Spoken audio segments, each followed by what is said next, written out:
So you want to move to Portugal? Let's have a little chat. So a couple of things made me think about doing this video. One is being back in the UK, and it reminded me of when I was here and watching videos on YouTube about moving to Portugal as I was planning my move. The other thing is I've had several emails several emails I've received, and I'll explain about that in a minute, so which prompted me to do this video. But as I was thinking about doing the video, a video popped up on my suggestions from what's her name, What's Up with Kirsten, and I'd seen a previous video of hers because her and her partner were in Portugal for 18 months and they left, and I was actually going to mention that and their sort of experience and their video when I thought about doing this video. But then, as I said, another video of hers popped up in my feed and I was watching it, and then she was saying exactly some of the things that I was thinking of saying. I can't remember the name of the video now. It's something like, don't let social media or watching social media, I should get it up actually, hang on. So the video is, don't make life decisions based on social media. And so as I say, some of the things she mentioned were kind of exactly the sort of thing that I had on my mind. And I've met some of you who have watched my videos and now have come over, and you said you was kind of inspired by my videos, the fact that me as a over 50 woman doing it, making the move on my own, inspired and encouraged you to do the same. A couple of people had said that to me, and then I suddenly thought, oh my god, I don't want to be responsible. First of all, I thought it was really nice to be able to inspire like that, because I do like to champion aging and a lot of the crap that comes with aging that is not true. And it reminded me of, like, you get these van life videos where people have watched all the van life and then seen the glamour of it, gone into van life themselves, and then done a video saying, I was lied to, by van lifers. Nobody lied. We're just showing we're not just showing the highlights, but well, you are. You show the good stuff. I see a beautiful sunrise and I get out my camera. I'm not going to get out my camera and moan about things that are just everyday life things that you have to put up with. So, you want to be a bit jolly on your YouTube channel. So, and it's not being dishonest or anything, as you know, the things I have complained about and said what I don't like. And I've met some people that have come to Portugal and gone back to their home country, and it's not for them. So but anyway, what prompted me to do what resonates with what Kirsten has to say, and what prompted me to do this video is these emails. Oh no, firstly, let me say why I'm back in the UK. Well, I am back, I'm sorry, it's nothing dramatic, to shop. I'm 6'1". I cannot get clothes in conventional high street shops.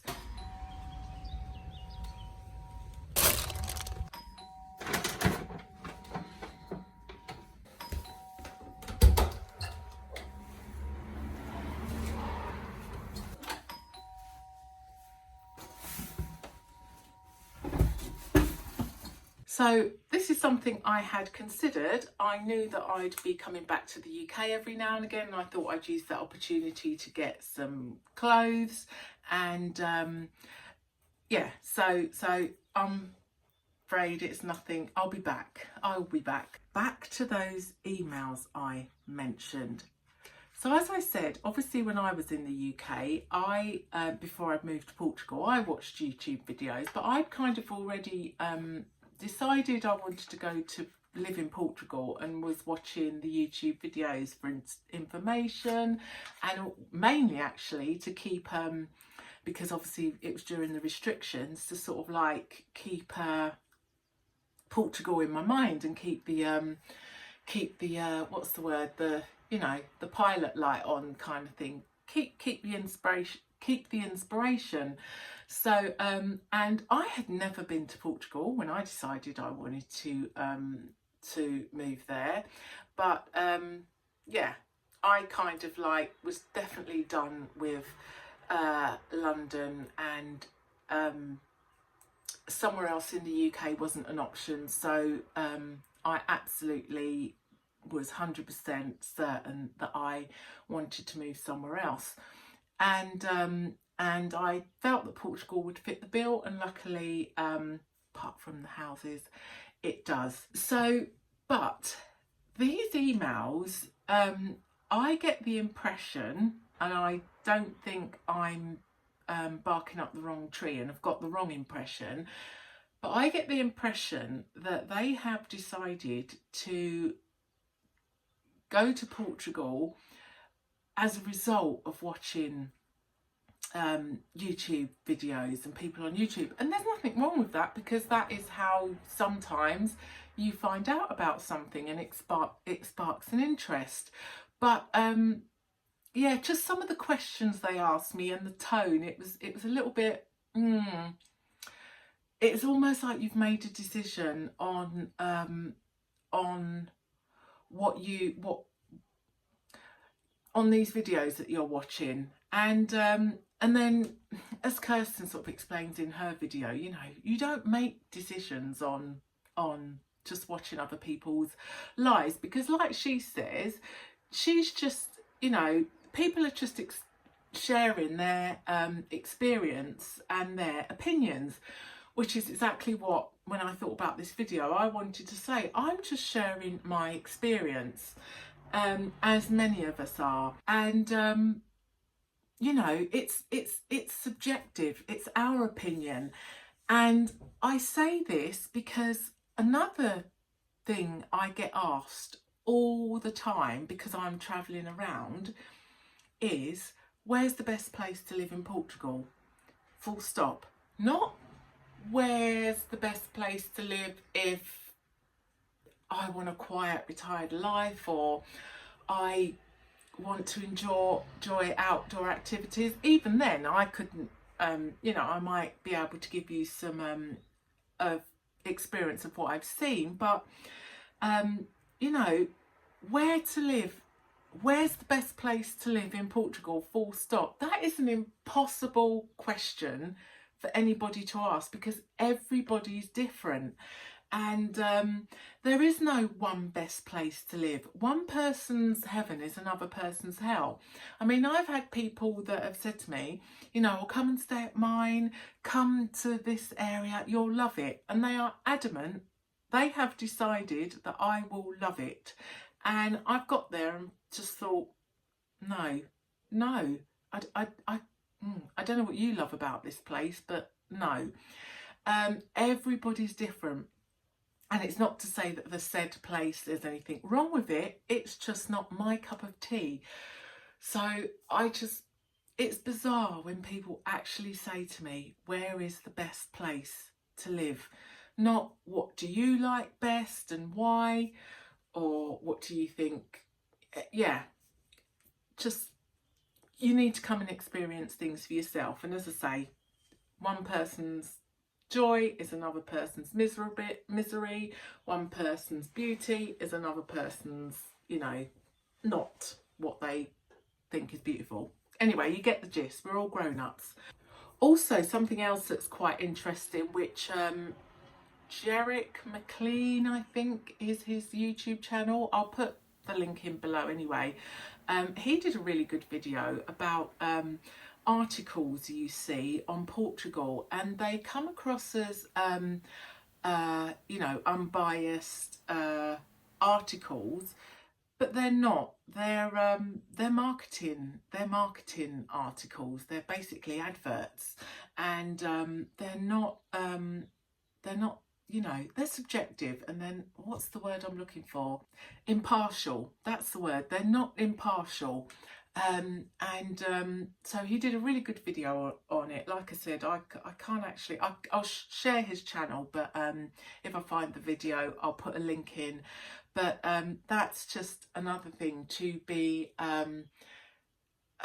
careful that you're not influenced by. I'd be interested to I'd be interested to hear what your thoughts are, because I know quite a lot of you that watch are doing the same as me, in that you're watching videos because you will be coming over. You know, you've got a date maybe in 6 months, a year's time when you'll come in, sometimes a lot sooner.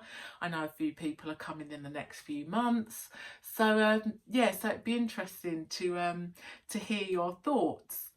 The other thing I wanted to say was, even if I do a video like on the car importation and changing the driving license, that sort of thing, it's kind of like my experience, and obviously it's used, I can list the documents that I had to provide and the process, but it's still kind of like, some people take it as gospel, and it is really, it's like a starting point and a springboard for you to then, you know, go and do your own research, because sometimes you don't know what you don't know, and you don't know what you need to ask. But if you've got some of the information, it's quite good to then check the details, and but it is for you to then go and do your own research. And because I could be talking a load of nonsense, I was trying to think of a non-rude word to say then.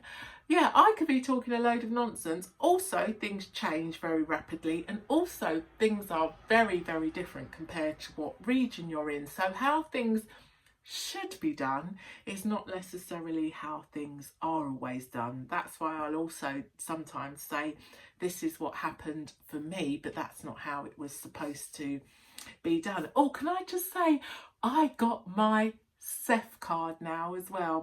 Not my CEF card, my Portuguese ID card from CEF, and it makes I think it makes travelling so much easier.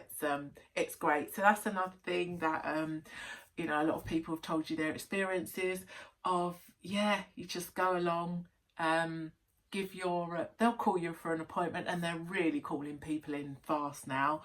And you do your little fingerprints. Who thought you'd ever be pleased to do that? And have your photograph taken. And anyway, we've got to play the game.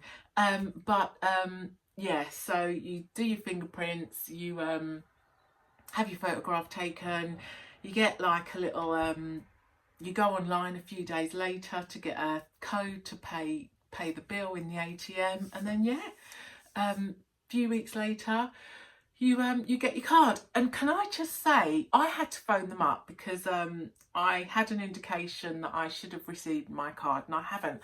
And I just thought, it's going to be awful phoning them up. But I didn't think they would speak English, and but I thought I was going to do it when my friend was there, but then I thought I'll just give it a go.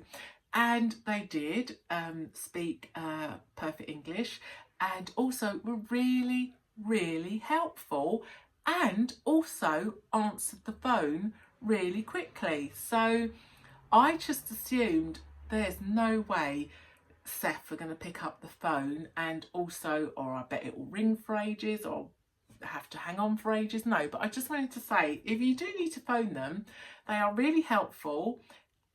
Really helpful, perfect English speaking, and very quick to answer the phone.